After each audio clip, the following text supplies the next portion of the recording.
નમસ્કાર મિત્રો, સ્વાગત છે તમારું આપણી યુટ્યુબ ચેનલમાં। અને આજે આપણે જાણીશું ગરુડ પુરાણ વિશે।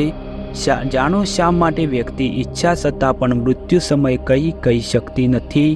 ગરુડ પુરાણમાં ખૂબ જ વિગતવાર વર્ણન કરવામાં આવ્યું છે કે મૃત્યુ દરમિયાન જીવન કેવી રીતે શરીર છોડી દેશે। મૃત્યુ પછીની પરિસ્થિતિઓનું પણ વર્ણન કરવામાં આવ્યું છે, તેમના વિશે અહીં જાણીશું।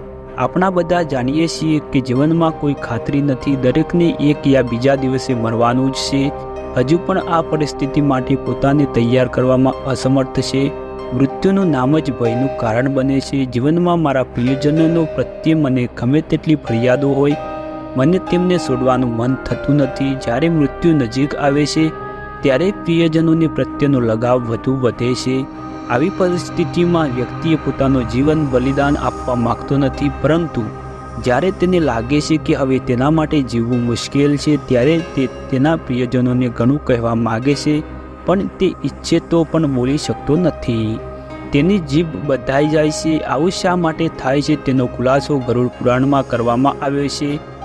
તમને જણાવીશું જેના કારણે જીભ બંધ થઈ જાય છે। ગરુડ પુરાણ અનુસાર જ્યારે મૃત્યુની ક્ષણ નજીક આવે છે ત્યારે યમના બે દૂત આવે છે અને મૃત્યુ પામેલા વ્યક્તિની આત્માની સામે ઊભા રહે છે। તેમને જોઈને વ્યક્તિ ખૂબ જ ગભરાઈ જાય છે। તેને ખ્યાલ આવે છે કે હવે તે બચશે નહીં।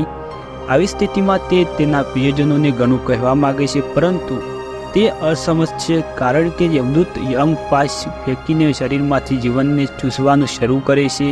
આવી સ્થિતિમાં તેના મોઢામાંથી રડવાનો અવાજ આવે છે અને તે કશું બોલી શકતો નથી। કર્મો આપણી નજર સમક્ષ પસાર થાય છે। ગરુડ પુરાણ કહેવામાં આવ્યું છે કે જે સમય યમદૂત વ્યક્તિના શરીરમાંથી પ્રાણ ખેંચે છે તે સમયે જીવનની તમામ ઘટનાઓ વ્યક્તિની નજર સામે એક પછી એક ઝડપથી પસાર થાય છે। આ તેનું કાર્ય બની જાય છે, જેના આધારે યમરાજ તેના જીવન સાથે ન્યાય કરે છે।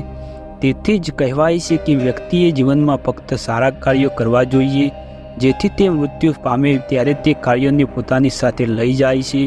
આ શક્તિથી મુક્તિ વ્યક્તિનું વધુ પીડાતી નથી।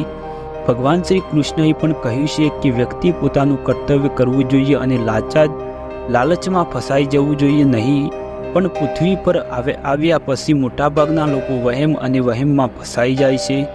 જો વ્યક્તિ આ અસંકિતના બંધનમાંથી મુક્ત થઈ જાય છે તો તેને તેના જીવનનો ત્યાગ કરતી વખતે બહુ દુઃખ થતું નથી, પરંતુ જે લોકો મૃત્યુ સામે પણ આસક્તિનો ત્યાગ કરી શકતા નથી, તેમનું જીવન યમરાજના દૂત બળજબરીથી છીનવી લેશે અને આવા વ્યક્તિને જીવનનો ત્યાગ કરતી વખતે ઘણી પીડાની સહન કરવી પડતી હોય છે। તો મિત્રો, આ વિડીયો તમને કેવો લાગ્યો કોમેન્ટમાં જરૂર બતાવજો અને આપણી ચેનલ ઉપર નવા હોય તો ચેનલને સબસ્ક્રાઈબ કરી દેજો।